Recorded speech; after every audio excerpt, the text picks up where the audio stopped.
this one. So that is molecular cell biology. Actually it is molecular biology, ಅದು molecular cell biology ಅಂತಾನೂ ಹಾಕಿದೀವಿ, evolution and ethology. Again there were two papers. So another one is environmental biology, ಆಮೇಲೆ ಇದೊಂದು. So ಮತ್ತೆ ನಿಮ್ಗೆ choice ಕೊಟ್ಟಿದ್ರೆ problem ಆಗ್ತಾ ಇತ್ತು. So we have taken this molecular cell biology, evolution and ethology. Let me tell you why we have chosen this paper. Okay, there are many things. One is we are preparing e-content for the same paper for university students. So therefore we thought it will be easy if we take the same paper for our college also. So that is one thing. Second ಏನಂತೀರಾ, most of the concepts, okay, most of the concepts from this paper you already studied in zoology 4th semester and in botany also. So it will be good. ಇನ್ನೊಂದೇನು ಅಂದ್ರೆ, if you want to get admitted to PG courses, so next ನೀವು entrance exam ಅದು ಇದು ಬರೆಯುವಾಗ ಈ genetics related questions ಇತ್ತೀಚೆಗೆ ಜಾಸ್ತಿ ಬರ್ತದೆ. So molecular related, cell biology related ಅವೆಲ್ಲ. So therefore we thought it will be in your interest to take this paper, right?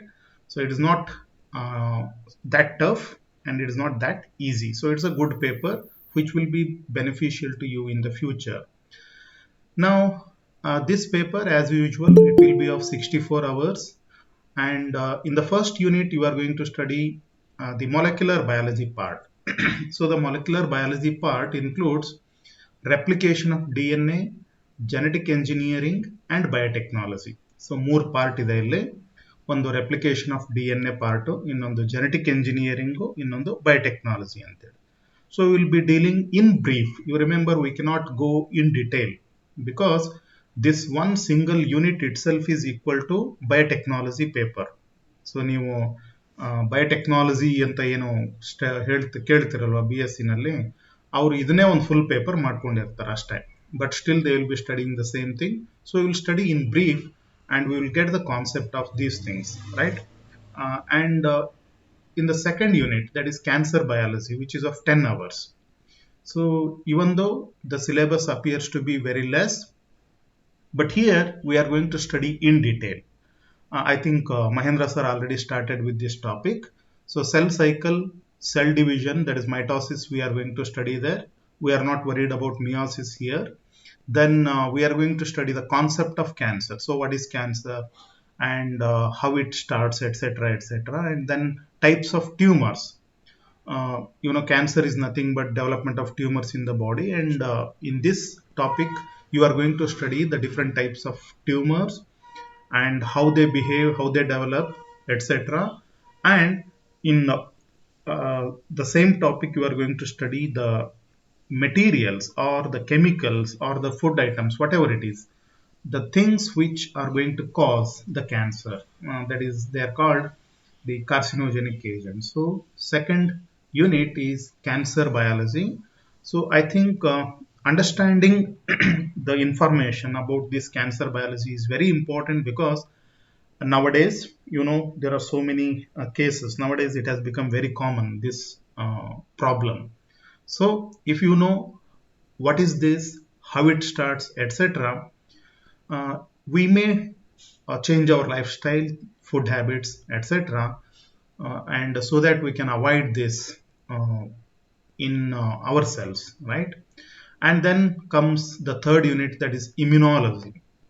So understanding of immunology is very important. I hope in this pandemic situation everybody is worried about immunology, right?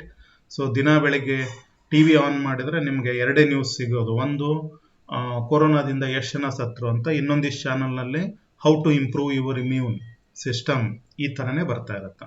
Correct ಅಲ್ವಾ? I hope on your screen the syllabus is visible. ಕಾಣ್ತಾ ಇದೆಯಲ್ವಾ syllabus? Yes, sir. Yes, sir. Okay.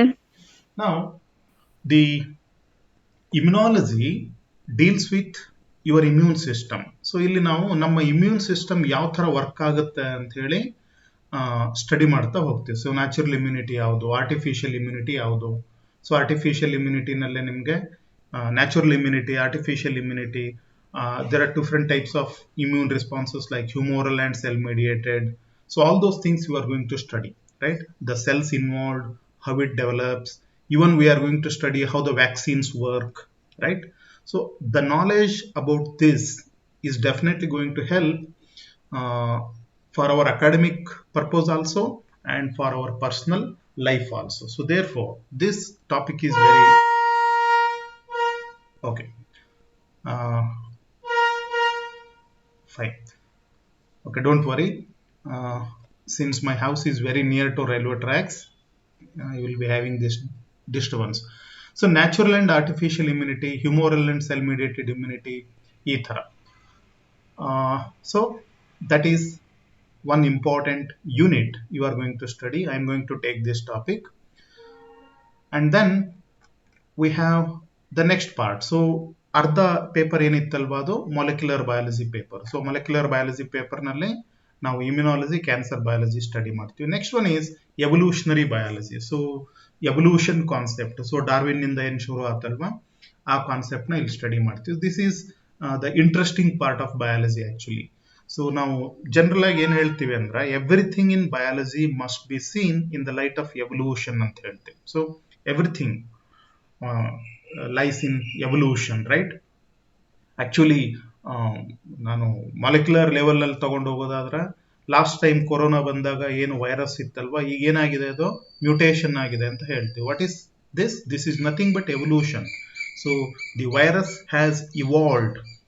ನೀವು virus ಮೊದಲಿಗೆ ಬಂದಾಗ ಅದ್ರ against ಏನೋ ಕಂಡಿಡಿದ್ ಬಿಟ್ರೆ ಈಗ ಅದನ್ನ ಅವಾಯ್ಡ್ ಮಾಡಿ ತಾನು ಬದುಕೋದಕ್ಕೆ ಆ ವೈರಸ್ ಏನಾಯ್ತು ಮ್ಯೂಟೇಷನ್ ಆಗಿ ಹೊಸ ಫಾರ್ಮ್ ನಲ್ಲಿ ಬರ್ತಾ ಇದೆ. This is nothing but evolution, right? So this evolution is happening from the beginning of life, and we are going to study different concepts here. So organic evolution ನಲ್ಲೇ ನಿಮಗೆ Darwin theory ಗೊತ್ತು. So ಅದರ next level ನಲ್ಲಿ ನಾವಿಲ್ಲಿ study ಮಾಡ್ತಾ ಹೋಗ್ತೀವಿ. Darwin, ಲಾಮಾರ್ಕಿಸಮ್ theory, synthetic theory ಅಂತೆಲ್ಲ. This is also a very interesting part of biology. Personally, I feel it is fun to study evolutionary biology, right? Because we will be dealing, we will be observing the life around us as an example. So ನಮ್ಮ ಸುತ್ತಲೂ ಇರುವಂತ plant to animal ನ ಇಲ್ಲಿ example ಆಗಿ ತಗೊಂಡು study ಮಾಡೋದ್ರಿಂದ ಇದೊಂದು interesting topic ಇದು. So nothing to worry about this evolutionary biology. And then the continuation of evolutionary biology, there is another topic called speciation, where we are going to study how the different species evolve in this world. So ಒಂದು simple organism ನಿಂದ ಬೇರೆ ಬೇರೆ ತರ organism ಯಾವ ತರ develop ಆಯ್ತು ಅನ್ನೋದ್ರ ಬಗ್ಗೆ ಕಾನ್ಸೆಪ್ಟ್ ಬರ್ತವೆ. ಆಮೇಲೆ ಅಡಾಪ್ಟೇಷನ್ ಅಂತ ಹೇಳಿ ಒಂದು ಟಾಪಿಕ್ ಇದೆ. So aquatic adaptation, terrestrial adaptation, volant adaptation, ಈ ತರ. And then there is coloration and mimicry topic. So this is about the speciation of 12 hours. And then we have ethology. Ethology ಅಂದ್ರೆ animal behavior. 10 hours animal behavior. Animal behavior is not that simple, right? Of course, behavior, understanding behavior is very difficult. I hope you will agree with me. Behavior of teachers, behavior of students, behavior of friends, ಅದನ್ನೇ ಅರ್ಥ ಮಾಡ್ಕೊಳಕ್ ಆಗಲ್ಲ. ಅಂಥದ್ರಲ್ಲಿ ನಾವು ಎಲ್ಲಾ ಎನಿಮಲ್ದು ಬಿಹೇವಿಯರ್ನ understand ಮಾಡ್ಕೋತೀವಿ ಅಂತ ಹೋಗ್ತೀವಿ. So that is ethology, right? And here in general we are going to study some basic principles of animal behavior, right? Like the innate behavior, learned behavior, etc. Biological clock concept ಬರುತ್ತೆ ಇಲ್ಲಿ. ಆಮೇಲೆ parental care ಅಂತ ಹೇಳಿ ಒಂದು topic ಬರುತ್ತೆ. So this is what we are going to study in this paper, right? So we are going to start with our units. I hope, right? So we expect the lockdown to end soon, and we will meet in the offline classes, because online classes are not fun. Okay, we can study well and we can discuss a lot in the offline classes only, but still, since the situation is extraordinary, we have to start with the online classes. And okay, so I am going to start with molecular biology part. So ನಂದು unit 1 ಇದೆ ಇಲ್ಲಿ. So unit 1 ನಲ್ಲಿ molecular biology part ನ start ಮಾಡ್ತಾ ಇದ್ದೇನೆ. Okay, So I will be starting with my part. Before I start, you have any particular questions regarding this semester, regarding anything? Anything to ask?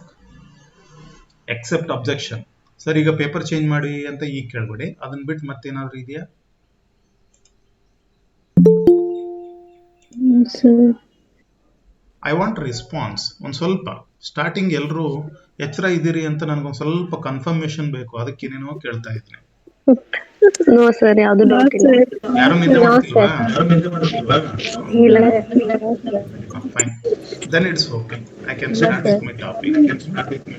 I have taken attendance. Online attendance. Now, no admit ಆಗ್ತದೆ. Okay. So let me start with my topic, that is the molecular biology. So molecular biology ನಲ್ಲಿ ಮೊದಲನೇ session, ಮೊದಲನೇ unit, that is DNA replication ಅಂತ ಹೇಳಿ. Okay, let us start with this topic. What is DNA replication? You know that DNA is the genetic material. So DNA molecule ಬಗ್ಗೆ ನಿಮಗೆಲ್ಲ idea ಇದೆ. DNA ಅಂದ್ರೆ ಅದೊಂದು genetic material, double standard material ಅದು. So this DNA molecule is present in all the cells, right? So nature ನಲ್ಲಿ ಎಷ್ಟು organism ಇದೆಯೋ ಎಲ್ಲ ಆರ್ಗ್ಯಾನಿಸಮ್ ನಲ್ಲೂ ಈ DNA molecule ಇರುತ್ತೆ. Okay,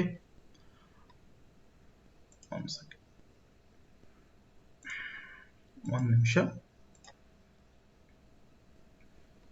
So this DNA molecule is present in all organisms, right? All cells of the body. Now, one very important thing is this DNA molecule is unique. ಅಂದ್ರೆ ಒಂದು organism ನಲ್ಲಿ ಇದ್ದಂತ DNA molecule ಇನ್ನೊಂದು organism ನಲ್ಲಿ ಇರಲ್ಲ, ಅಂದ್ರೆ ಬೇರೆ ಬೇರೆ ಇರುತ್ತೆ. ಈಗ ನನ್ನ ಬಾಡಿನಲ್ಲಿರೋ DNA-ಗೂ ನಿಮ್ಮ ಬಾಡಿನಲ್ಲಿರೋ DNA-ಗೂ ವ್ಯತ್ಯಾಸ ಇದೆ. Of course we have same human DNA, but it's nature is different. That's why we are different. ಆಮೇಲೆ ನನ್ನ ಬಾಡಿನಲ್ಲಿ ಬಿಲಿಯನ್ಸ್ ಆಫ್ ಸೆಲ್ಸ್ ಇದೆ. ಓಕೆ, ಸೊ ಆ ಬಿಲಿಯನ್ಸ್ ಆಫ್ ಸೆಲ್ ನಲ್ಲಿ ಪ್ರತಿ ಸೆಲ್ ನಲ್ಲೂ ಒಂದೇ ತರದ DNA ಇದೆ. So that is very important. ನಾವು let us start with this concept. So ಇಷ್ಟು ತಿಳ್ಕೊಂಡು next we can start with this. During cell division, so imagine ಮಾಡ್ಕೊಳ್ಳಿ, ಸೆಲ್ ಡಿವಿಷನ್ ಅಂತ ಆಗುತ್ತೆ. ಆಲ್ರೆಡಿ ನೀವು ಸ್ಟಾರ್ಟ್ ಮಾಡಿದ್ರೆ ಸೆಲ್ ಡಿವಿಷನ್ ಸ್ಟಡಿ ಮಾಡೋದಕ್ಕೆ. ಮೈಟೋಸಿಸ್ ಅಂತ ಆಗುತ್ತೆ, ಮಿಯೋಸಿಸ್ ಆಗುತ್ತೆ. Let us concentrate on mitosis. What happens in the mitosis? ಒಂದು ಮದರ್ ಸೆಲ್ ಇರುತ್ತೆ, ಆ ಮದರ್ ಸೆಲ್ ಡಿವೈಡ್ ಆಗಿ ಎರಡು ಸೆಲ್ ಆಗುತ್ತೆ.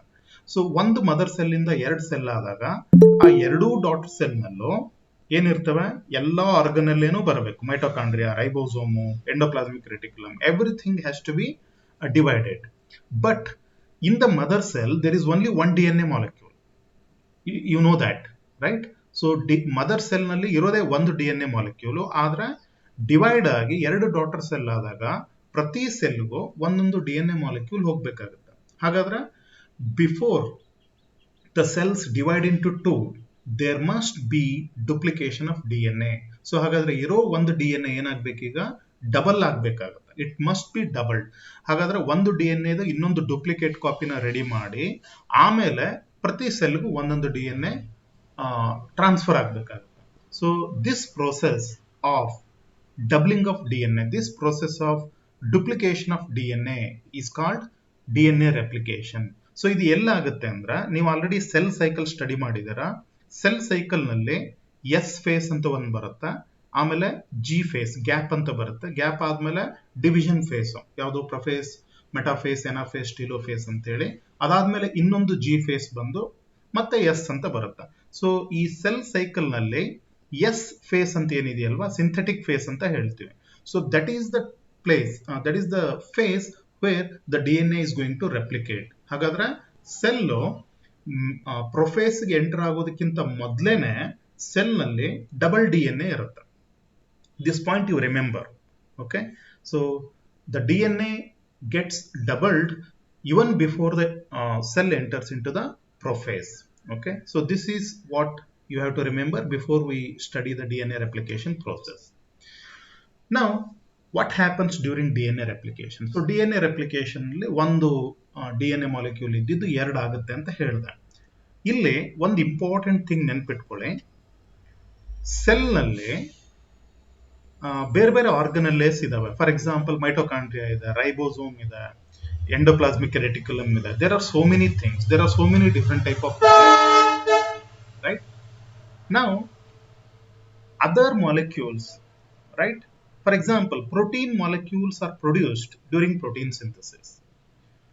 Carbohydrates are produced during some metabolic thing. So ಅವೆಲ್ಲ ಪ್ರೊಡ್ಯೂಸ್ ಆಗ್ತವೆ. DNA ಮಾಲಿಕ್ಯೂಲ್ದು ಸ್ಪೆಷಾಲಿಟಿ ಏನು ಅಂದ್ರೆ, ಏನು ಇಲ್ದೇನೆ ಬರೀ ರಾ ಮೆಟೀರಿಯಲ್ನ ಯೂಸ್ ಮಾಡಿ ಹೊಸ DNA ಮಾಲಿಕ್ಯೂಲ್ನ ಪ್ರೊಡ್ಯೂಸ್ ಮಾಡೋದಕ್ಕೆ ಸಾಧ್ಯ ಇಲ್ಲ. It is impossible to produce DNA molecule. A new DNA molecule can be produced only if there is a DNA molecule already. So, ಒಂದು ಎಕ್ಸಿಸ್ಟಿಂಗ್ DNA ಮಾಲಿಕ್ಯೂಲ್ ನಿಂದಾನೇ ಒಂದು ಹೊಸ DNA ಮಾಲಿಕ್ಯೂಲ್ ಪ್ರೊಡ್ಯೂಸ್ ಮಾಡಬಹುದೇ ಹೊರತು direct ಆಗಿ ಏನು ಇಲ್ದೇನೆ ಹೊಸ DNA ಮಾಲಿಕ್ಯೂಲ್ನ ನೇಚರ್ ನಲ್ಲಿ ಪ್ರೊಡ್ಯೂಸ್ ಮಾಡೋದಕ್ಕೆ ಸಾಧ್ಯನೇ ಇಲ್ಲ. This is the most important thing you have to remember.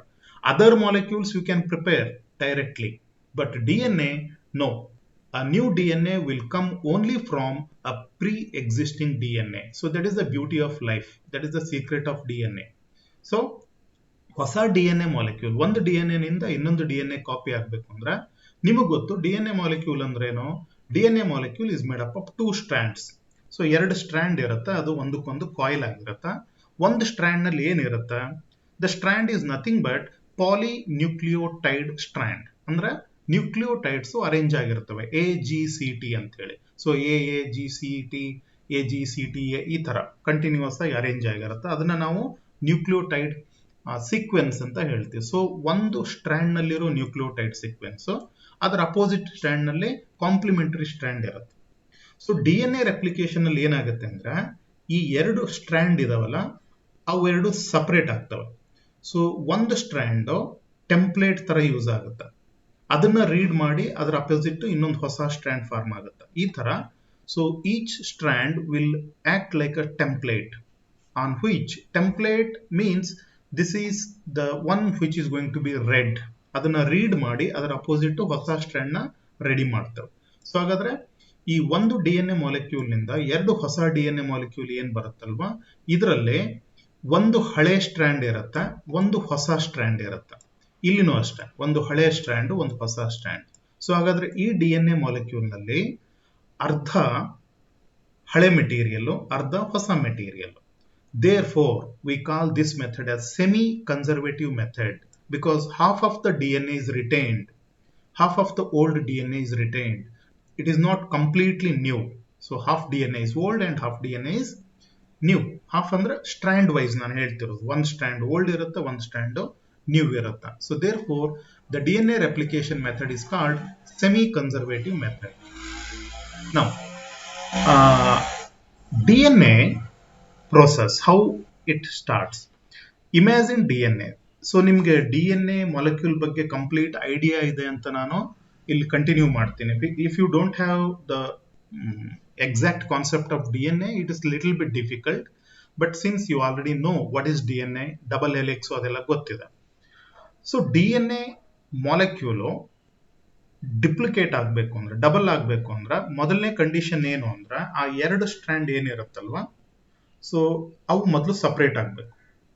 So separation ಎಲ್ಲಾಗುತ್ತೆ? DNA is a very big molecule, right? So it is made up of hundreds of nucleotides. So ಅಲ್ಲಿ ಈ DNA ನಲ್ಲಿ ಎಲ್ಲೋ ಒಂದ್ ಕಡೆ origin of replication point ಅಂತ ಇರುತ್ತೆ. So in the DNA there is something called origin of replication. So ಎಲ್ಲೆಲ್ಲೋ break ಆಗಲ್ಲ DNA. So DNA molecule ನಲ್ಲಿ ಒಂದು ಪರ್ಟಿಕ್ಯುಲರ್ ಪಾರ್ಟ್ ಇರುತ್ತೆ. ಸೊ ಆ ಪಾರ್ಟ್ ನಲ್ಲಿ ಏನಾಗುತ್ತೆ ಅಂದ್ರೆ DNA ಬ್ರೇಕ್ ಆಗುತ್ತೆ. ಸೊ ಆ ಪಾಯಿಂಟ್ ಏನಿದೆಯಲ್ವ, ಬ್ರೇಕ್ ಆಗೋ ಪಾಯಿಂಟ್, ಅದನ್ನ ನಾವು ಒರಿಜಿನ್ ಆಫ್ ರೆಪ್ಲಿಕೇಶನ್ ಪಾಯಿಂಟ್ ಅಂತ ಕರಿತೀವಿ. So we call it as origin of replication, ORI site, ORI. So remember, origin of replication site. So let us say this is DNA molecule, this is strand, one strand, and this is opposite strand. So ಈ point ನಲ್ಲಿ DNA separate ಆಗುತ್ತೆ ಅಂದ್ರೆ strands ಆ ಕಡೆ ಈ ಕಡೆ separate ಆಗುತ್ತೆ ಅಂದ್ರೆ ಆ ಪಾಯಿಂಟ್ ನ ನಾವು ಒರಿಜಿನ್ ಆಫ್ ರೆಪ್ಲಿಕೇಶನ್ ಅಂತ ಹೇಳ್ತೇವೆ. ಸೊ ಹಾಗಾದ್ರೆ ಈ ಸ್ಟ್ರಾಂಡ್ ನ ಸಪರೇಟ್ ಮಾಡೋ ಕೆಲಸ ಮಾಡೋದು ಯಾವುದು DNA ಹೆಲಿಕೇಸ್ ಅಂತ ಒಂದು ಎನ್ಸೈಮ್. ಸೊ DNA ಏನಾಗಿರುತ್ತೆ ಅಂದ್ರೆ ಅದು ಟ್ವಿಸ್ಟ್ ಆಗಿರುತ್ತೆ. So DNA molecule is a twisted, spirally twisted ಆಗಿರುತ್ತೆ. ಸೊ ಅದನ್ನ ಅನ್ವೈಂಡ್ ಮಾಡಬೇಕು first. So the DNA molecule has to be unwind. So ಆ ಅನ್ವೈಂಡಿಂಗ್ ಕೆಲಸನ ಒಂದು ಎನ್ಸೈಮ್ ಮಾಡುತ್ತೆ. You can also call it as unwindase, right?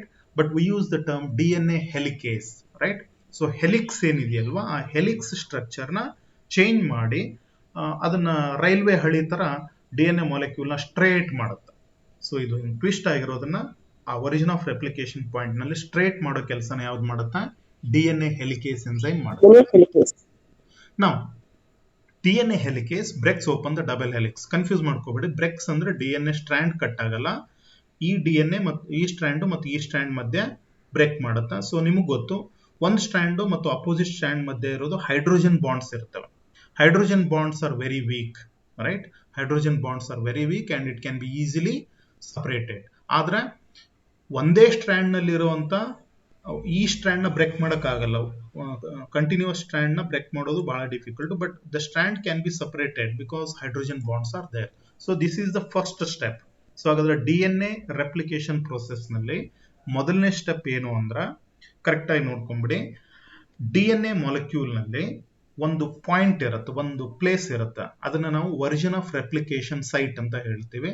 ಆ origin of replication ಸೈಟ್ಗೆ DNA helicase enzyme ಹೋಗಿ ಆ DNA ಏನು ಟ್ವಿಸ್ಟೆಡ್ ಇರುತ್ತಲ್ವಾ, ಸ್ಪೈರಲ್ ಇರುತ್ತಲ್ವಾ, ಅದನ್ನ ಅನ್ಟ್ವಿಸ್ಟ್ ಮಾಡಿ ಸ್ಟ್ರೇಟ್ ಆಗಿ ಮಾಡಿ ಎರಡು ಸ್ಟ್ರಾಂಡ್ ನ ಸಪರೇಟ್ ಆಗೋ ತರ ಮಾಡುತ್ತೆ. So this is the first step. So DNA helicase enzyme is going to do it now. So ಈ ತರ ಸಪರೇಟ್ ಮಾಡಿದಾಗ ಆ ಪಾಯಿಂಟ್ ನಲ್ಲಿ ಒಂದು ಫೋರ್ಕ್ ಕ್ರಿಯೇಟ್ ಆಗುತ್ತೆ. ಯು ಕ್ಯಾನ್ ಸಿ ಹಿಯರ್, ಇದೊಂದು ಸ್ಟ್ರಾಂಡ್ ಸಪರೇಟ್ ಆಯ್ತು, ಇದೊಂದು ಸ್ಟ್ರಾಂಡ್ ಸಪರೇಟ್ ಆಯ್ತಲ್ವಾ. ಸೊ ಈಗ ಇದು ಫೋರ್ಕ್ ತರ ಕಾಣುತ್ತೆ. ನಾವು ಇದನ್ನ ರೆಪ್ಲಿಕೇಶನ್ ಫೋರ್ಕ್ ಅಂತ ಕರಿತೇವೆ. So DNA helicase enzyme is going to separate the strands and it is going to create the replication fork. Now you can see this strand is open. ಇವೆರಡು strand ಏನಾಯ್ತು, ಈಗ ಇದು ಓಪನ್ ಆಯ್ತು. ಇದನ್ನ template ತರ use ಮಾಡ್ಬೇಕು ಈಗ. ಅಂದ್ರೆ ಹೊಸ DNA ಸ್ಟ್ರಾಂಡ್ ನ ಇದ್ರ ಅಗೇನೆಸ್ಟ್ ಕ್ರಿಯೇಟ್ ಮಾಡ್ತಾ ಹೋಗ್ಬೇಕಾಗುತ್ತೆ. So now it is open. Now the enzymes can start producing new DNA strand against this. So this is the second step. What is the formation of replication fork? Now to keep the double helix from rewinding, ಇಲ್ಲೊಂದು ಸಣ್ಣ ಸಮಸ್ಯೆ ಏನು ಅಂದ್ರೆ, ಆ twist ಆಗಿರುವಂತ DNA ನ ಅನ್ಟ್ವಿಸ್ಟ್ ಮಾಡುತ್ತೆ ಅಂತ ಹೇಳಿದೆ. ಅಂದ್ರೆ ಕಾಯಿಲ್ ಆಗಿರುತ್ತಲ್ವಾ DNA, ಸ್ಪೈರಲ್ ಇರೋದನ್ನ ಸ್ಟ್ರೇಟ್ ಮಾಡಿದ್ಮೇಲೆ ನಿಮಗ್ ಗೊತ್ತು, ಈಗ ಒಂದು ಸ್ಪ್ರಿಂಗ್ ನ ತಗೊಂಡು ಅದನ್ನ ನಾವು ಸ್ಟ್ರೇಟ್ ಮಾಡಿ ವಾಪಸ್ ಬಿಟ್ರೆ ಏನಾಗುತ್ತಾ, ಮತ್ತೆ ಅದು ಟ್ವಿಸ್ಟ್ ಆಗುತ್ತಾ. ಸೊ ಇಲ್ಲಿನೂ ಅಷ್ಟೇ, DNA ನಲ್ಲಿ ಕಾಯಿಲ್ ಆಗಿರೋದನ್ನ ಅನ್ಕಾಯಿಲ್ ಮಾಡಿದ್ಮೇಲೆ ಅದು ಮತ್ತೆ ವಾಪಸ್ ಕಾಯಿಲ್ ಆಗೋದಕ್ಕೆ ಟ್ರೈ ಮಾಡ್ತಾ ಇರುತ್ತೆ DNA. ಸೊ ಅದನ್ನ ಅವಾಯ್ಡ್ ಮಾಡೋದಕ್ಕೆ, to keep the replication fork open, there are some proteins. So ಅವನ್ನ ನಾವು ಸ್ಟ್ರಾಂಡ್ ಬೈಂಡಿಂಗ್ ಪ್ರೋಟೀನ್ಸ್ ಅಂತ ಕರಿತೇವೆ. So strand binding proteins. ಈಗ ನಾವು ಯಾವುದೋ ಒಂದು ಸ್ಪ್ರಿಂಗ್ ಅಥವಾ ಹಗ್ಗ ಕಾಯಿಲ್ ಆಗಿರೋದನ್ನ ಹಿಂಗೆ ಓಪನ್ ಮಾಡಿದ್ಮೇಲೆ ಬಿಟ್ರೆ ಮತ್ತೆ ವಾಪಸ್ ಕಾಯಿಲ್ ಆಗುತ್ತೆ. ಸೊ ಅದನ್ನ ಅವಾಯ್ಡ್ ಮಾಡೋದಕ್ಕೆ ನಾವೇನ್ ಮಾಡ್ತೀವಿ, ಆ ಕಡೆ ಈ ಕಡೆ ಸ್ವಲ್ಪ ಹಿಡ್ಕೋ, ಅದು ಓಪನ್ ಇರೋ ತರ ಅಂತ ಹೇಳಿ ಹಿಂಗೆ ಹಿಡ್ಕೋತೀವಲ್ವಾ, ಆ ಹಿಡ್ಕೊಳ್ಳೋ ಕೆಲಸನ ಇಲ್ಲಿ ಪ್ರೋಟೀನ್ ಮಾಡ್ತಾರೆ. So there are some proteins which will hold the strand so that it will not twist again. So we call them as single strand binding proteins. So ಈ ಬೈಂಡಿಂಗ್ ಪ್ರೋಟೀನ್ಸ್ ಏನಿದಾವಲ್ಲ, ಇದು ವಾಪಸ್ ಮತ್ತೆ ಸ್ಪೈರಲ್ ಆಗಿ convert ಆಗೋದನ್ನ avoid ಮಾಡ್ತವೆ. So that is about point you have to remember. ನಾವು replication process start ಆಗುತ್ತೆ. ಸೊ ಸ್ವಲ್ಪ ಇಲ್ಲಿ ಮಾಲಿಕ್ಯುಲರ್ ಲೆವೆಲ್ ಎಕ್ಸ್ಪ್ಲನೇಷನ್ ಬರುತ್ತೆ. ನಿಮ್ಗೆ ಏನಾದರೂ ಡೌಟ್ ಬಂದ್ರೆ, okay, you can immediately interrupt me. So don't hesitate, because some points are molecular level explanation irutte, ಸ್ವಲ್ಪ confusing irutte. I hope it's clear up to this point. So ಈ point ವರೆಗೂ clear ಆಗಿದೆ ಅಂತ ಅನ್ಕೋತೀನಿ. ನಾವಿನ್ನು just process ಅಂದ್ರೆ ಏನು, DNA replication ಅಂದ್ರೆ ಏನು ಅಂತ ಸ್ಟಡಿ ಮಾಡ್ತಾ ಇದ್ದೇವೆ. And if you come across any doubts, you immediately interrupt me. Don't hesitate to interrupt me. We'll study it very slowly, no problem. We can take 2 classes to understand this. So ಇಲ್ಲಿ replication process start ಆಗುತ್ತಾ, DNA molecule ಏನಾಯ್ತು, unwinding ಆಯ್ತು, ಇದು helicase ಎಂಜೈಮು, ಆಮೇಲೆ ಇಲ್ಲಿ protein molecules ಇದು ಮತ್ತೆ ವಾಪಸ್ಸು ಟ್ವಿಸ್ಟ್ ಆಗೋದನ್ನು ಅವಾಯ್ಡ್ ಮಾಡ್ಕೊಂಡು ಇಲ್ಲಿ ಕೂತ್ಕೋತವೆ. ಇದು replication fork. So this is how the replication fork is form. ನಾವು ಈಗ ಆಗ್ಬೇಕಾಗಿರೋ ಕೆಲಸ ಏನು ಅಂದ್ರೆ, ಇದೇನಿದು ಸ್ಟ್ರ್ಯಾಂಡ್ ಓಪನ್ ಆಗಿದೆಯಲ್ವಾ, ಈ ಸ್ಟ್ರ್ಯಾಂಡ್ಗಳನ್ನ ನಾವು ಟೆಂಪ್ಲೇಟ್ ಅಂತ ಕರಿತೇವೆ. You remember the word, we use these strand. So already existing DNA strand ಏನಿದೆಯಲ್ವಾ, ಇದನ್ನ ಟೆಂಪ್ಲೇಟ್ ಅಂತ ಕರಿತೀವಿ. ಯಾಕೆ ಟೆಂಪ್ಲೇಟ್ ಅಂದ್ರೆ, ಇಲ್ಲಿರೋ ಇನ್ಫಾರ್ಮೇಶನ್ ಯೂಸ್ ಮಾಡಿಕೊಂಡು ಇದ್ರ ಅಪೋಸಿಟ್ ಹೊಸ ಸ್ಟ್ರ್ಯಾಂಡ್ ಫಾರ್ಮ್ ಆಗಬೇಕು. ಓಕೆ, ಸೊ ಇಲ್ಲಿ ಆಲ್ರೆಡಿ ಇನ್ಫಾರ್ಮೇಶನ್ ಇದೆ. ಇನ್ಫಾರ್ಮೇಶನ್ ಅಂದ್ರೆ ಬೇರೆ ಏನೂ ಅಲ್ಲ, ನ್ಯೂಕ್ಲಿಯೋಟೈಡ್ ಸೀಕ್ವೆನ್ಸ್. ಇಲ್ಲಿ AGCCT ಅಂತ ಈ ತರ ಅರೇಂಜ್ ಆಗಿರುತ್ತೆ. ಅದರ ಕಾಂಪ್ಲಿಮೆಂಟ್, ಅದರ ಅಪೋಸಿಟ್ ನ್ಯೂಕ್ಲಿಯೋಟೈಡ್ ನ ಅರೇಂಜ್ ಮಾಡ್ತಾ ಹೋಗ್ಬಿಟ್ರೆ ಒಂದು ಹೊಸ ಸ್ಟ್ರ್ಯಾಂಡ್ ಫಾರ್ಮ್ ಆಗಿಬಿಡುತ್ತೆ. So since these existing strands give information for the new strand, we call them as templates. Now there is a problem. The formation of new strand, ಈಗ ಹೊಸ strand form ಆಗೋದಕ್ಕೆ ಒಂದು enzyme ಬೇಕಾಗುತ್ತೆ. ಆ ಕೆಲಸ ಮಾಡೋದು DNA polymerase ಅಂತ ಒಂದು ಎನ್ಸೈಮ್. ಆದ್ರೆ DNA ಪಾಲಿಮರೇಸ್ ಎನ್ಸೈಮ್ದು ಪ್ರಾಬ್ಲಮ್ ಏನು ಅಂದ್ರೆ, ಅದು ತನ್ನ ಕೆಲಸನ ಡೈರೆಕ್ಟ್ ಆಗಿ ಶುರು ಮಾಡಕ್ ಆಗಲ್ಲ. ಅದಕ್ಕೆ ಮೊದಲು ಒಂದು ಪ್ರೈಮರ್ ಅಂತ ಬೇಕಾಗುತ್ತೆ. Now this is the important thing, right? So DNA replication start ಆಗೋದಕ್ಕೆ ಒಂದು ಸಣ್ಣ RNA ಮಾಲಿಕ್ಯೂಲ್ದು ನೆಸೆಸಿಟಿ ಇರುತ್ತೆ. We call this as primer, right? Primer ಅಂದ್ರೆ ಇದು ಬಂದು ಎಲ್ಲೋ ಒಂದ್ ಕಡೆ ಅಟ್ಯಾಚ್ ಆಗಿ ಇಲ್ಲಿಂದ ಶುರು ಮಾಡು ಅಂತ ಹೇಳುತ್ತೆ. ಸೊ ಇದು ಹೇಳಿದ್ಮೇಲೆ DNA ಪಾಲಿಮರೇಸ್ ಬಂದು ಉಳಿದಿರೋ ಸ್ಟ್ರಾಂಡ್ ನ ರೆಡಿ ಮಾಡುತ್ತೆ. ಸೊ ಈ ಪ್ರೈಮರ್ ಇಲ್ದೇನೆ DNA ಪಾಲಿಮರೇಸ್ ತನ್ನ ಕೆಲಸ ಶುರು ಮಾಡಲ್ಲ. ಸೊ ಹಾಗಾದ್ರೆ ಪ್ರೈಮರ್ ಏನು? Primer is a short RNA chain, right?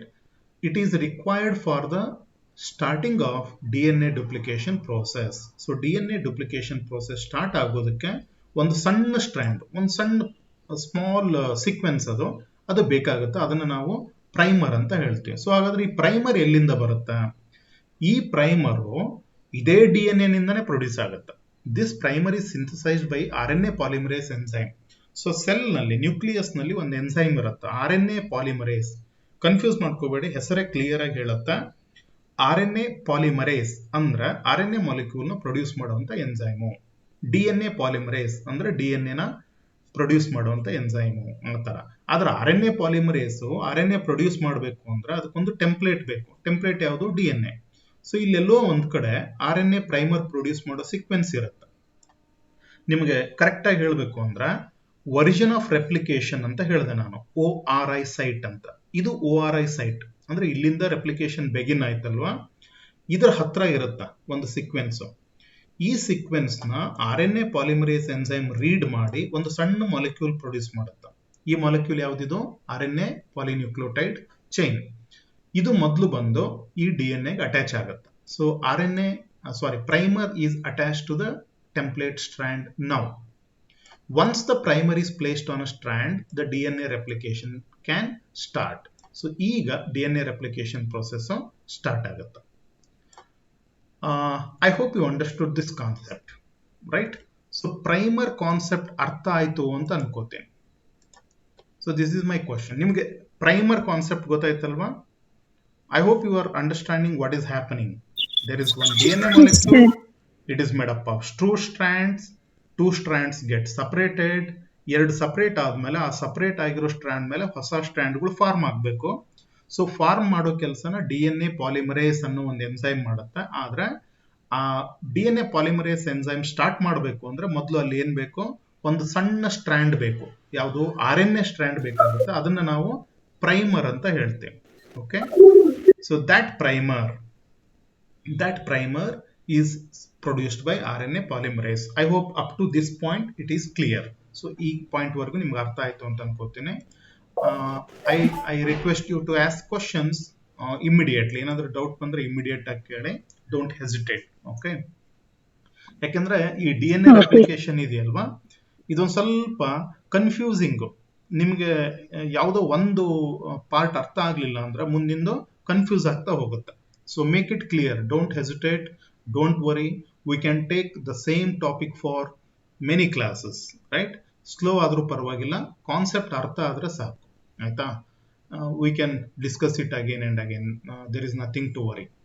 Next, DNA polymerase 3 enzyme starts the formation of new strand on the template. So ಇಲ್ಲಿ ಒರಿಜಿನ್ ಆಯಿತು, ಆಮೇಲೆ ಪ್ರೋಟೀನ್ಸ್ ಬಂದು ಇಲ್ಲಿ ಅಟ್ಯಾಚ್ ಆಗಿ ಇದನ್ನು ವಾಪಸ್ಸು ಟ್ವಿಸ್ಟ್ ಆಗೋದನ್ನ ಕಟ್ ಮಾಡ್ತು, ಆಮೇಲೆ ಒಂದು ಸಣ್ಣ ಪ್ರೈಮರು ಅಟ್ಯಾಚ್ ಆಯಿತು. ಇಲ್ಲಿ ಪ್ರೈಮರ್ ಅಟ್ಯಾಚ್ ಆದ್ಮೇಲೆ ಈಗ ಒಂದು ಎನ್ಸೈಮ್ ಬಂದು ತನ್ನ ಕೆಲಸ ಶುರು ಮಾಡುತ್ತೆ. ಇಲ್ಲಿ G ಅಂತ ತೋರಿಸಿದೀವಲ್ಲ ಅದು. So this is DNA polymerase 3. So DNA polymerase 3 ಮಾಡೋ ಕೆಲಸ ಇಷ್ಟ. ಏನು? ಈಗ ಟೆಂಪ್ಲೇಟ್ ಸ್ಟ್ಯಾಂಡ್ ಇದೆಯಲ್ವಾ, ಇದು ಇಲ್ಲಿ ರೀಡ್ ಮಾಡ್ತಾ ಹೋಗುತ್ತೆ. ಫಾರ್ ಎಕ್ಸಾಂಪಲ್, ಟೆಂಪ್ಲೇಟ್ ನಲ್ಲಿ ಎ ಇತ್ತು ಅಂದ್ರೆ ಅದರ ಅಪೋಸಿಟ್ ಟಿ ನ ತಂದು ನಿಲ್ಸುತ್ತೆ, ಅಂದ್ರೆ ನ್ಯೂಕ್ಲಿಯೋಟೈಡ್. ನಿಮಗೆ ಗೊತ್ತು AT ಕಾಂಪ್ಲಿಮೆಂಟರಿ ಅಲ್ವಾ? ಜಿಗೆ ಕಾಂಪ್ಲಿಮೆಂಟರಿ ಯಾವುದು?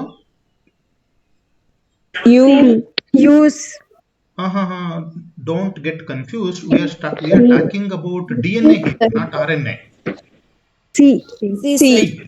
So AT GC ನೆನಪಿರುತ್ತಲ್ವಾ? Yes sir.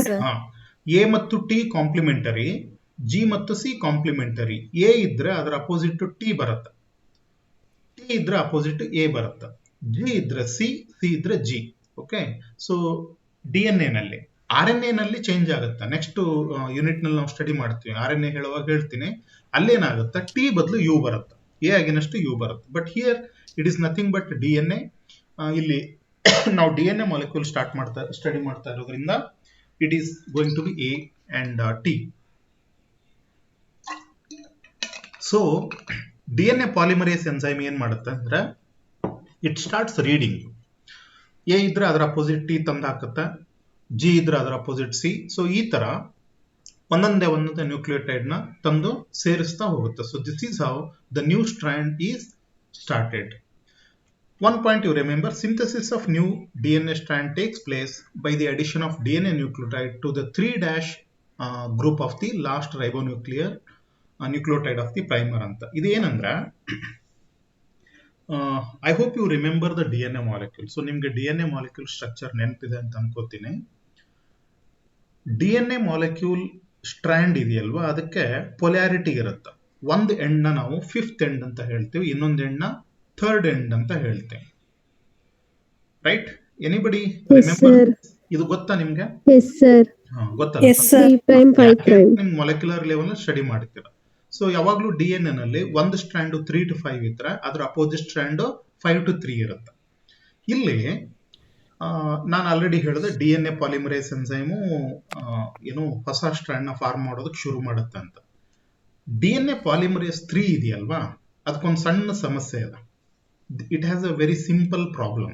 ಏನಂದ್ರೆ, DNA ಪಾಲಿಮರೇಸ್ ಎನ್ಸೈಮು ಹೊಸ ಸ್ಟ್ರಾಂಡ್ ನ ಫಾರ್ಮ್ ಮಾಡಬೇಕು ಅಂದ್ರೆ ಟೆಂಪ್ಲೇಟ್ ಸ್ಟ್ರಾಂಡ್ ನ ಓದಬೇಕಾಗತ್ತೆ, ಕರೆಕ್ಟ್ ಅಲ್ವಾ? It has to read it.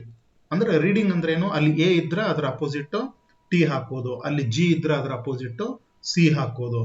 So ಹಾಗಾದ್ರೆ ಮೊದಲು ಓದೋದು, ಓದಿದ್ಮೇಲೆ ಅದರ ಅಪೋಸಿಟ್ ಬೇಕಾಗಿರೋ ನ್ಯೂಕ್ಲಿಯೋಟೈಡ್ ನ ತಂದು ಸೇರಿಸೋ ಕೆಲಸ DNA ಪಾಲಿಮರೇಸ್ ಮಾಡುತ್ತೆ. But DNA polymerase can read only in 3' to 5' direction. This is the problem. ಈಗ ಈ DNA ಮಾಲಿಕ್ಯೂಲ್ ನೋಡಿ ಡಯಾಗ್ರಾಮ್ ನಲ್ಲಿ, I hope it is clear. So ಇದು ಸ್ಟ್ರಾಂಡ್. ಇಲ್ಲಿ ಇನ್ನೊಂದು ಡಯಾಗ್ರಾಮ್ ಇದೆ, ನಾನು ಅದನ್ನು ತೋರಿಸ್ಬಿಡ್ತೀನಿ ಮತ್ತೆ ವಾಪಸ್ ಬರ್ತೀನಿ. ಈ ಡಯಾಗ್ರಾಮ್ ನೋಡಿ, ಈಗ ಕಾಣ್ತಾ ಇದೆಯಾ ಡಯಾಗ್ರಾಮು? ಓಕೆ, ಸ್ವಲ್ಪ ಸ್ಲೋ ಆಗುತ್ತೆ, ನಿಮ್ ನೆಟ್ವರ್ಕ್ ಏನಾದ್ರು ಸ್ಲೋ ಇದ್ರೆ. ಈಗ ನೋಡಿ, ಇದು DNA ಸ್ಟ್ರಾಂಡ್, ಇದು 3 to 5. ಓಕೆ, ಇದು 5 to 3 ಸ್ಟ್ರಾಂಡ್. ಈಗ DNA ಪಾಲಿಮರೇಸ್ ಎನ್ಸೈಮು 3 ರಿಂದ 5 ಅಂದ್ರೆ ಸರ್ ವಾಯ್ಸ್ ಬ್ರೇಕ್ ಆಗ್ತಿದೆ ಸರ್. ಸ್ಲೈಡ್ ಸರಿಯಾಗಿ ಕಾಣಿಸ್ತಾ ಇಲ್ಲ ಸರ್. ಈಗ ಎಲ್ರಿಗೂ ಹಂಗೆ ಆಗ್ತಿದ್ಯಾ? So no sir. See okay, ಏನಂದ್ರೆ from my side there is no problem with network because I am using broadband, right? So ನಂದು 30 Mbps ಸ್ಪೀಡ್ ಇರೋ ನೆಟ್ವರ್ಕ್ ಇರೋದ್ರಿಂದ ನಂದು ಸ್ಲೋ ಆಗಿರೋ ಚಾನ್ಸಸ್ ಬಹಳ ಕಡಿಮೆ. ಸೊ ನಿಮ್ದು ನೆಟ್ವರ್ಕ್ ಒಮ್ಮೊಮ್ಮೆ ಸ್ಲೋ ಆಗಿದ್ರೆ ಆ ಥರ ಆಗುತ್ತೆ. ಬಟ್ ನಾನು PPT ಚೇಂಜ್ ಮಾಡಿದಾಗ ಸ್ವಲ್ಪ ಟೈಮ್ ತಗೊಳುತ್ತೆ. 1 ನಿಮಿಷ. ಈಗ ಕಾಣ್ತಿದ್ಯಾ? ಎಸ್ ಸರ್, ಕಾಣ್ತಿದೆ. ಓಕೆ, ಅದಕ್ಕೆ ನಾನು ಹೇಳಿದ್ದು ಕಾಣ್ತಂತ, ಸ್ವಲ್ಪ ಸ್ಲೋ ಆಗುತ್ತೆ. Okay, don't worry. ಸೊ ಇಲ್ಲಿ DNA ಪಾಲಿಮರೇಸ್ ಎನ್ಸೈಮ್ ಏನಿದೆಯಲ್ವಾ, ಅದು ಈ ಡೈರೆಕ್ಷನ್ ಅಲ್ಲಿ ಮಾತ್ರ ಓದುತ್ತಾ, ಇದನ್ನ ಓದುತ್ತೆ ಅದು ಕಂಟಿನ್ಯೂಸ್ ಆಗಿ. ಸೊ 3 to 5 ಮಾತ್ರ ಓದುತ್ತೆ. ಈಗ ನಾವು ಲೆಫ್ಟ್ ಇಂದ ರೈಟ್ ಓದ್ದಂಗೆ, ರೈಟ್ ಇಂದ ಲೆಫ್ಟ್ ಓದಕ್ ಆಗಲ್ವಲ್ಲ ನಮ್ಗೆ, ಆ ಥರ. ಸೊ ಪಾಲಿಮರೇಸ್ ಎನ್ಸೈಮು ಇದನ್ನು ಓದುತ್ತೆ. 3 to 5 ಓದಿ ಅದರ ಅಪೋಸಿಟ್ ಸ್ಟ್ರ್ಯಾಂಡ್ ನ ಕಂಟಿನ್ಯೂಸ್ ಆಗಿ ಫಾರ್ಮ್ ಮಾಡ್ತಾ ಬಂದ್ಬಿಡುತ್ತೆ. ಇಲ್ಲಿ ಅದಕ್ಕೆ ಪ್ರಾಬ್ಲಮೇ ಆಗಲ್ಲ. ಇದನ್ನ ಹಿಂಗೆ ಓದ್ತಾ ಹೋಗುತ್ತಾ ಅದರ ಅಪೋಸಿಟ್ ಹೊಸ ಸ್ಟ್ರ್ಯಾಂಡ್ ನ ಫಾರ್ಮ್ ಮಾಡ್ತಾ ಬಂದ್ಬಿಡುತ್ತೆ. ಸೊ ಅವಾಗ ಏನಾಗುತ್ತೆ, ಒಂದು ಕಂಟಿನ್ಯೂಸ್ ಆಗಿ ಸ್ಟ್ರ್ಯಾಂಡ್ ಫಾರ್ಮೇಶನ್ ಆಗುತ್ತೆ. ಇದನ್ನ ನಾವು ಲೀಡಿಂಗ್ ಸ್ಟ್ರ್ಯಾಂಡ್ ಅಂತ ಹೇಳ್ತೀವಿ. We call it as leading strand because this new strand is formed continuously in 5 to 3 direction. ಯಾಕೆಂದ್ರೆ ಇದು 3 to 5 ಅಪೋಸಿಟ್ ಫಾರ್ಮ್ ಆಗೋದ್ರಿಂದ ಇದು 5 to 3 ಇರುತ್ತೆ. ಇದು ಕಂಟಿನ್ಯೂಸ್ ಆಗಿ ಫಾರ್ಮ್ ಆಗುತ್ತೆ. ಸೊ ಹಾಗಾದ್ರೆ ನೆನ್ಪಿಟ್ಕೊಳ್ಳಿ, what is leading strand? Leading strand is the new DNA strand which is formed continuously in 5 to 3 direction on 3 to 5 template. Okay, so ಇದನ್ನ ಆಮೇಲೆ ನೋಡ್ಕೊಳ್ಳಿ, ನಾನು ರಿಪೀಟ್ ಮಾಡಿದ್ರ ದಿಸ್ ಈಸ್ ಲೀಡಿಂಗ್ ಸ್ಟ್ರ್ಯಾಂಡ್. ಆದ್ರೆ ಅಪೋಸಿಟ್ ಸ್ಟ್ರ್ಯಾಂಡ್ ನಲ್ಲಿ problem ಏನು ಅಂದ್ರೆ ಇದು 3 to 5 ಇದೆ. ಈಗ DNA ರೆಪ್ಲಿಕೇಶನ್ ಫೋರ್ಕ್ ಓಪನ್ ಆಗೋದು ಈ ಡೈರೆಕ್ಷನ್ ನಲ್ಲಿ, ಇದು ಹಿಂಗ್ ಓಪನ್ ಆಗ್ತಾ ಹೋಗುತ್ತೆ. ನೀವು ಒಂದು ಥ್ರೆಡ್ ನ ಹಿಂಗ್ ಬಿಡಿಸ್ತಾ ಹೋದಂಗೆ, ಸೊ ಬಿಡಿಸ್ತಾ ಹೋದಂಗೆ ಫೋರ್ಕ್ ಹಿಂಗ್ ಓಪನ್ ಆಗ್ತಾ ಹೋಗುತ್ತಲ್ಲ, ಇಲ್ಲಿ ಓಪನ್ ಆಗುತ್ತೆ. ಹಾಗಾದ್ರೆ ಈ DNA ಪಾಲಿಮರೇಸ್ ಏನ್ ಮಾಡುತ್ತೆ ಅಂದ್ರೆ ಮೊದಲು ಇಷ್ಟು ಓದುತ್ತೆ, ಇಲ್ಲಿ ಇದು ಓಪನ್ ಆದಾಗ ಇಲ್ಲಿ ಓದ್ಕೊಳ್ಳುತ್ತೆ, ಇಲ್ಲಿಂದ ಇಲ್ಲಿವರೆಗೂ ಓದಿ ಒಂದು ಸಣ್ಣ ಫ್ರಾಗ್ಮೆಂಟ್ ನ ಪ್ರೊಡ್ಯೂಸ್ ಮಾಡ್ಕೊಳ್ಳುತ್ತೆ. ಓಕೆ, ಆಮೇಲೆ ಮತ್ತೆ ಒಂದು ಸ್ವಲ್ಪ ಓಪನ್ ಆದ್ಮೇಲೆ ಇನ್ನೊಂದು ಸಣ್ಣ ಫ್ರಾಗ್ಮೆಂಟ್ ನ ರೆಡಿ ಮಾಡುತ್ತೆ, ಅದು ಈ ಡೈರೆಕ್ಷನ್ ನಲ್ಲಿ. ಈಗ ನೋಡಿ, ಇಲ್ಲಿಂದ ಓದ್ಬೇಕು ಅಂದ್ರೆ ಇಲ್ಲಿನೂ ಓಪನ್ ಆಗಿಲ್ಲ. ಓಕೆ, ಆಮೇಲೆ ಸ್ವಲ್ಪ ಹೊತ್ತಾದ್ಮೇಲೆ ಇಲ್ಲಿ ಓಪನ್ ಆಗುತ್ತೆ, ಅವಾಗ ಮತ್ತೆ ಇಲ್ಲಿಂದ ಇಲ್ಲಿವರೆಗೂ ಓದುತ್ತದೆ ಈ ಡೈರೆಕ್ಷನ್ ನಲ್ಲಿ. ಸೊ ಈ ಅಪೋಸಿಟ್ ಸ್ಟ್ರ್ಯಾಂಡ್ ನಲ್ಲಿ DNA polymerase enzyme part by part ಓದ್ತಾ ಹೋಗುತ್ತಾ. So it reads small fragments, small segments. So ಇಷ್ಟಿಷ್ಟೇ ಓದಿ ಒಂದು ಸಣ್ಣ ಸಣ್ಣ ಸೆಗ್ಮೆಂಟ್ ನ ಪ್ರೊಡ್ಯೂಸ್ ಮಾಡ್ತಾ ಹೋಗುತ್ತೆ. ಈ ಸ್ಮಾಲ್ ಸೆಗ್ಮೆಂಟ್ಸ್ ಏನಿದಾವಲ್ಲ ಇವನ್ನ ನಾವು ಒಕಾಜಾಕಿ ಫ್ರಾಗ್ಮೆಂಟ್ಸ್ ಅಂತ ಹೇಳ್ತೀವಿ. ಇಲ್ಲಿ ನೋಡಿ, ಇದು ಇಷ್ಟು ಒಂಥರ ಪೀಸ್ ಬೈ ಪೀಸ್ ಜಾಯಿನ್ ಮಾಡ್ತಾ ಹೋದಂಗೆ ಇದು ಕಂಟಿನ್ಯೂಸ್ ಆಗಿ ಪ್ರೊಡ್ಯೂಸ್ ಆಗೋದು. ಇಲ್ಲಿ ಸ್ಮಾಲ್ ಪೀಸಸ್, ಒಂದು ಸಣ್ಣ DNA ಸ್ಟ್ರ್ಯಾಂಡ್ ಫಾರ್ಮ್ ಆಯ್ತು, ಮತ್ತೆ ಇಲ್ಲಿಂದ ರೀಡ್ ಮಾಡಿ ಮತ್ತೆ ಇದನ್ನ ಪ್ರೊಡ್ಯೂಸ್ ಮಾಡುತ್ತೆ. ಮತ್ತೆ ಸ್ವಲ್ಪ ಹೊತ್ತಾದ್ಮೇಲೆ ಇಲ್ಲಿ ಜಾಗ ಕ್ಲಿಯರ್ ಆದ್ಮೇಲೆ ಮತ್ತೆ ಇಲ್ಲಿಂದ ಇಲ್ಲಿವರೆಗೂ ರೀಡ್ ಮಾಡಿ ಇಲ್ಲೊಂದು ಸಣ್ಣ ಫ್ರಾಗ್ಮೆಂಟ್ ಆಡ್ ಮಾಡುತ್ತೆ. So these small fragments are produced not continuously. Okay, continuous ಆಗಿ ಪ್ರೊಡ್ಯೂಸ್ ಆಗಲ್ವಲ್ಲ, ಈ ತರ ಪ್ರೊಡ್ಯೂಸ್ ಆಗೋ ಸ್ಟ್ರ್ಯಾಂಡ್ ನ ನಾವು ಲ್ಯಾಗಿಂಗ್ ಸ್ಟ್ರ್ಯಾಂಡ್ ಅಂತ ಕರಿತೀವಿ. ಸೊ ಕಂಟಿನ್ಯೂಸ್ ಆಗಿ ಪ್ರೊಡ್ಯೂಸ್ ಆಗೋದು leading strand, part by part produce ಆಗೋದು lagging strand. Okay, and these small fragments which are formed, they are called Okazaki fragments. Okay, you remember they are called Okazaki fragments. ಈ DNA replication process slow ಆಗೋದು ಏನಕ್ಕೆ ಅಂದ್ರೆ, ಇಲ್ಲಿ ನೋಡಿ, I hope you are listening and you are attentive. ಇಲ್ಲಿ ಒಂದು primer ಬೇಕು. ನಾನು ಹೇಳಿದೆ ಪ್ರೊಸೆಸ್ ಶುರು ಆಗೋದಕ್ಕೆ ಒಂದು ಪ್ರೈಮರ್ ಬೇಕು ಅಂತ ಹೇಳಿದ್ದೆ. ಒಂದು ಪ್ರೈಮರ್ ನಿಂದ ಇಲ್ಲಿ ಕಂಟಿನ್ಯೂಸ್ ಆಗಿ ಸ್ಟ್ರ್ಯಾಂಡ್ ಶುರು ಆಗ್ತಾ ಹೋಗ್ಬಿಡುತ್ತೆ, ಪ್ರಾಬ್ಲಮೇ ಆಗಲ್ಲ. ಆಯ್ತಾ? So it is not going to take time. So leading strand form ಮಾಡೋದಕ್ಕೆ ಟೈಮ್ ಬೇಕಾಗಿಲ್ಲ. ಆದ್ರೆ ಇಲ್ಲಿ ನೋಡಿ, ಪ್ರಾಬ್ಲಮ್ ಏನು ಅಂದ್ರೆ ಈ ಸಣ್ಣ ಸ್ಟ್ರ್ಯಾಂಡ್ ಇದೆಯಲ್ವಾ, ಇದು ಫಾರ್ಮ್ ಆಗ್ಬೇಕು ಅಂದ್ರೆ ಇದಕ್ಕೊಂದು ಪ್ರೈಮರ್ ಬೇಕೇ ಬೇಕು. ಇಲ್ಲೊಂದು ಸಣ್ಣ ಪ್ರೈಮರ್ ರೆಡಿಯಾಗಿ, ಹಾ ಸರ್, ಆರೋ ಮಾರ್ಕ್ ನೀವೇನಾದ್ರೂ ಪಾಯಿಂಟ್ ಮಾಡ್ತಿದ್ರೆ ಅದು ಕಾಣಿಸ್ತಿಲ್ಲ ಸರ್. ಒಂದ್ ನಿಮಿಷ, ನಾನು ಅದು ಡಾಟ್ ತರ ಬರ್ತಿದೆ ನಂದು ಆರೋ ಮಾರ್ಕ್. ಹ್ಮ್ ಕಾಣ್ತಿದೀವಾ ರೆಡ್ ಕಲರ್ದು ಒಂದು ಡಾಟ್ ನೋ ಸರ್. ಸರ್ ಇಲ್ವಾ? ನೋ ಸರ್, ಅವಾಗ್ಲಿಂದ ಕಾಣಿಸ್ತಿಲ್ಲ. ಹೋಗ್ಲಿ, ಇದು ಕಾಣ್ತಿದ್ಯಾ ಏನೋ ಪಿಕ್ಚರ್ ಆದ್ರೂ?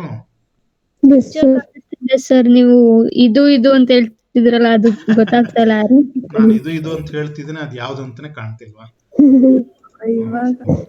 ಇವಾಗ ಕಾಣಿಸ್ತಿದೆ ಸರ್ ಆರೋ ಮಾರ್ಕ್. ಈಗ ಕಾಣ್ತಿದ್ಯಾ? 1 ಸೆಕೆಂಡ್, ಹಾಗಾದ್ರೆ I will use the arrow only. ಈಗ ಕಾಣ್ತಿದ್ಯಾ ಇದು? ಹಾಗಾದ್ರೆ I will use this mode only. So ನಾನು ಫುಲ್ ಸ್ಕ್ರೀನ್ ಮೋಡ್ ಹೋದ್ರೆ ಹಂಗಾಗತ್ತೆ, ನಥಿಂಗ್ ಟು ವರಿ. ಈಗ ಇದು ಅಂದ್ರೆ ಗೊತ್ತಾಗುತ್ತಾ? ನೋಡಿ, ಆನ್ಲೈನ್ ದೊಡ್ಡ ಸಮಸ್ಯೆನೇ ಇದು. ನಾನು ಅದಕ್ಕೆ ಏನ್ ಮಾಡಿದ್ದೀನಿ ಅಂದ್ರೆ, ನಿಮಗೆ ಯಾವ ತರ ಕಾಣುತ್ತೆ ಸ್ಕ್ರೀನು ಅನ್ನೋದಕ್ಕೆ ನಾನು ಇನ್ನೊಂದು ಲಾಗಿನ್ ಆಗಿದ್ದೀನಿ. ಅದು ಏಕೋ ಆಗಿ ಪ್ರಾಬ್ಲಮ್ ಆಗುತ್ತೆ ಅಂತ ಆಫ್ ಮಾಡಿದೆ. ಸೊ ನಾನು ಇನ್ನೊಂದು ನಂದು ಟ್ಯಾಬ್ ಇದೆಯಲ್ವಾ, ಅದ್ರಲ್ಲಿ ಲಾಗಿನ್ ಆಗಿರ್ತೀನಿ. ಸೊ ನಿಮಗೆ ಸ್ಕ್ರೀನ್ ಯಾವ ತರ ಕಾಣುತ್ತೆ ಅಂತ ಅಲ್ಲಿ ನನಗೆ ಗೊತ್ತಾಗುತ್ತೆ. ನಿಮ್ಗೆ ಅಲ್ಲಿ ಪ್ರಾಬ್ಲಮ್ ಆದ್ರೆ ನನಗೆ ಗೊತ್ತಾಗುತ್ತೆ ಅಂತ ಆನ್ ಮಾಡಿದ್ದೆ, ಬಟ್ ಅದು ಈಕೋ ಆಗಿದ್ದಕ್ಕೆ ಬಂದ್ ಮಾಡಿಬಿಟ್ಟೆ. ನೆಕ್ಸ್ಟ್ ಟೈಮ್ ಅದನ್ನ ಓಪನ್ ಮಾಡಿ ಇಟ್ಕೋತೀನಿ, ಡೋಂಟ್ ವರಿ.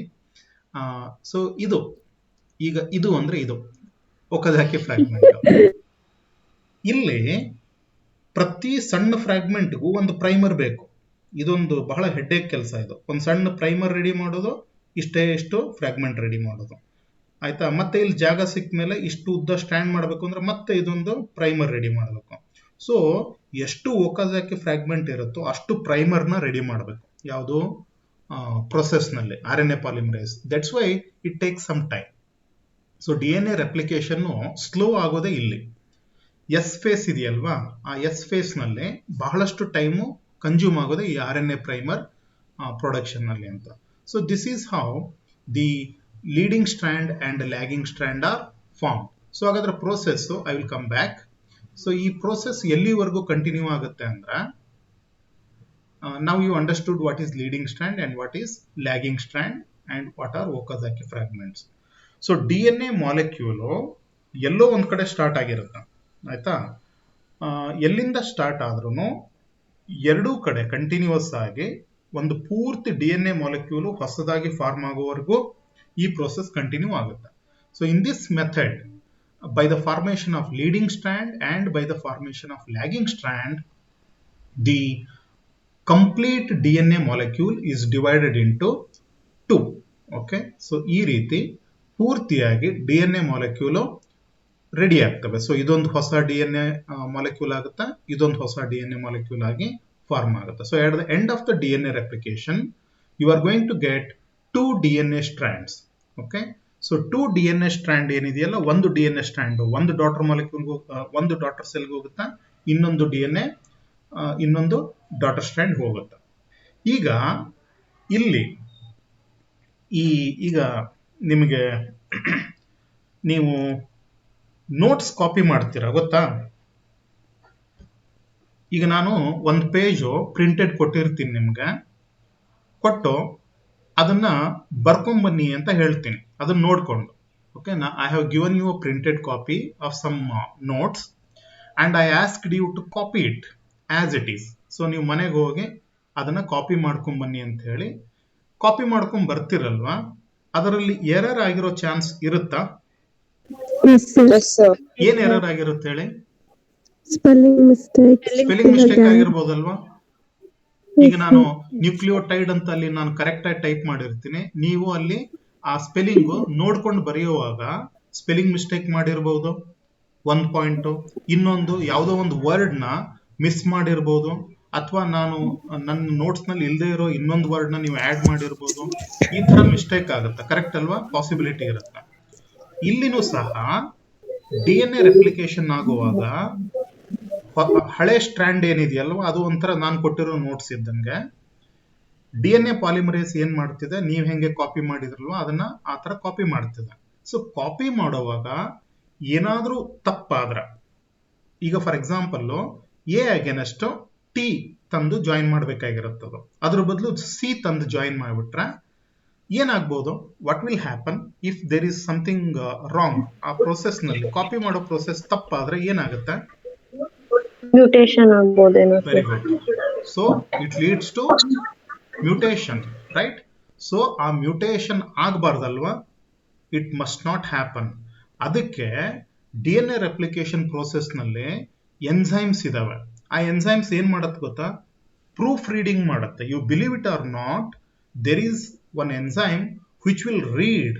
ಹೊಸದಾಗಿ ಏನು D N A strand form ಆಗುತ್ತಲ್ವಾ, ಅದನ್ನ ಓದ್ತಾ ಹೋಗುತ್ತೆ. Literally it reeds. ರೀಡ್ ಮಾಡ್ತಾ ಹೋಗಿ ಎಲ್ಲಾದ್ರೂ ಆ ಥರ ತಪ್ಪಾಗಿತ್ತು ಅಂದ್ರೆ ಅದನ್ನ ರಿಪೇರಿ ಮಾಡುತ್ತೆ. ಆ ಕೆಲಸ ಮಾಡೋದು ಡಿ ಎನ್ ಎ ಪಾಲಿಮರೇಸ್ ಎನ್ಸೈಮೆ. ಬಟ್ ಆ ಪಾಲಿಮರೇಸ್ ಹೆಸರು D N A polymerase 1 and D N A polymerase 2 ಅಂತ ಬರುತ್ತೆ. ನಾನು ಇಲ್ಲಿ ಅದನ್ನ ಮೆನ್ಷನ್ ಮಾಡಿಲ್ಲ, ಕಾಂಪ್ಲಿಕೇಟ್ ಆಗುತ್ತೆ ಅಂತ ಹೇಳಿ. But remember, there are enzymes which will proof read. ಅಂದ್ರೆ ಕಾಪಿ ಆಗಿರೋದು ಸರಿಯಾಗಿದೆ ಅಂತ ಕನ್ಫರ್ಮ್ ಮಾಡ್ಕೊಳ್ಳೋಕೆ ಒಂದ್ಸರಿ ಏನಾಗುತ್ತೆ, ಪ್ರೂಫ್ ರೀಡಿಂಗ್ ಆಗುತ್ತೆ. ಅದನ್ನ ಮತ್ತೊಂದ್ ಸಾರಿ ಪೂರ್ತಿಯಾಗಿ ಓದಿ ಎಲ್ಲಾದ್ರೂ ತಪ್ಪಿದ್ರೆ ತಪ್ಪಾಗಿರೋ ಕಡೆ ಅದನ್ನ ರಿಪ್ಲೇಸ್ ಮಾಡ್ತವೆ.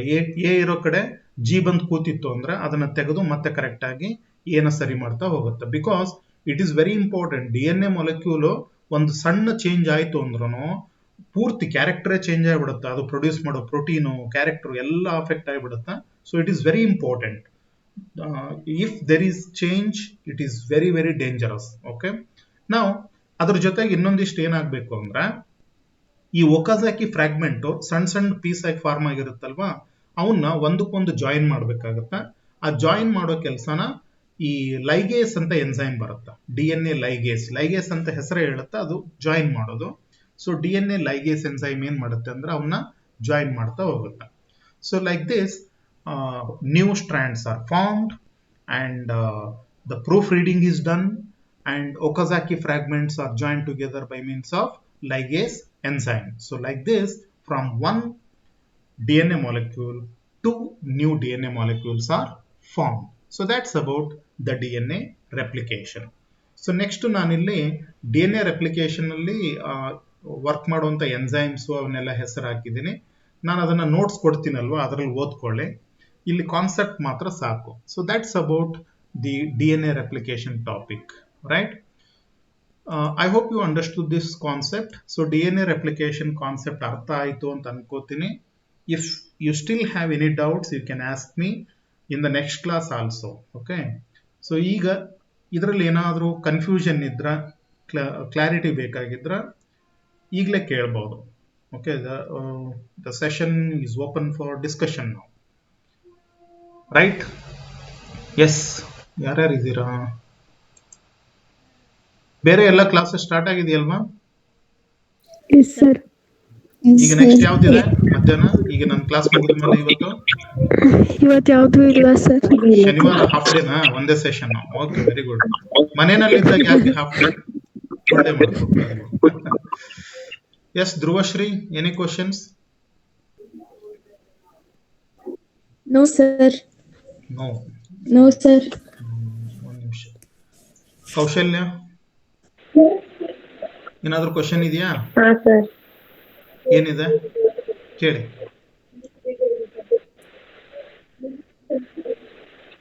ನೋ ಅಂದ್ರ ವೆರಿ ಗುಡ್. ಮತ್ತೆ ಯಾರಿದಾರ? Ramya, any question? No sir. Okay then. So if you don't not have any question, ನಾನು ನೆಕ್ಸ್ಟ್ ನಂದು ಯಾವಾಗಿದೆ ಕ್ಲಾಸು ಟೈಮ್ ಟೇಬಲ್ ಪ್ರಕಾರ ನೋಡ್ಕೊಳ್ಳಿ, ಅವಾಗ ಶೆಡ್ಯೂಲ್ ಮಾಡಿರ್ತೀನಿ. ಆಮೇಲೆ ನಿಮ್ದು ಇಮೇಲ್ ಐ ಡಿ ಏನು ಕೊಟ್ಟಿದ್ದೀರಲ್ವಾ, ಅದಕ್ಕೆ ನಾನು ಕಳಿಸಿರ್ತೀನಿ. ಅಲ್ಲಿ ನಿಮ್ಗೆ ಅದು ನೋಟಿಫಿಕೇಶನ್ ಬರುತ್ತಾ. ನೋಟ್ಸು ಅದನ್ನೆಲ್ಲ ನಾನು ಸ್ವಲ್ಪ ಲೇಟಾಗಿ ಶೇರ್ ಮಾಡ್ತೀನಿ. If you go to the YouTube ಚಾನಲ್ನಲ್ಲಿ ಆಲ್ರೆಡಿ ಒಂದು ವಿಡಿಯೋ ಅಪ್ಲೋಡ್ ಆಗಿದೆ ಇದೇ ಟಾಪಿಕ್ದು. ಅದು ನಾನು ಮೈಸೂರು ಯೂನಿವರ್ಸಿಟಿಗೆ ಕ್ರಿಯೇಟ್ ಮಾಡಿದ್ದು. ಈಗೇನಿದು ಕ್ಲಾಸ್ ಆಗಿದೆಯಲ್ವಾ, ಇದನ್ನು ಹಾಕಿರ್ತೀನಿ. ಯಾರಿಗೆ ನೆಟ್ವರ್ಕ್ ಪ್ರಾಬ್ಲಮ್ ಆಗಿ ಏನಾದರೂ ಕ್ಲಾರಿಟಿ ಇರಲಿಲ್ಲ ಅಂದ್ರೆ you can go to the YouTube channel. I hope you know the my YouTube channel. ಅಲ್ಲಿ ಈಗ ಈ ಕ್ಲಾಸ್ ಆಯ್ತಲ್ವಾ, ಇದನ್ನೇ ಇಮಿಡಿಯೇಟ್ ಅಪ್ಲೋಡ್ ಮಾಡಿರ್ತೀನಿ. ಅಲ್ಲಿ ಬೇಕಾದ್ರೆ ಅಲ್ಲ, ಒಂದ್ಸಾರಿ ಕ್ಲಾಸ್ ಕೇಳೋದಕ್ಕೆ ಬೇಜಾರಾಗಿರುತ್ತೆ. ಬಟ್ ಸ್ಟಿಲ್ ಯಾವ್ದಾದ್ರು ಪಾಯಿಂಟ್ ಮಿಸ್ ಆಗಿದೆ, ನೆಟ್ವರ್ಕ್ ಇಂದ ಪ್ರಾಬ್ಲಮ್ ಆಗಿದೆ ಅಂದ್ರೆ you can go there and you can observe it again. Okay then, so if you are not having any questions, I will conclude my class here. Okay, thank you.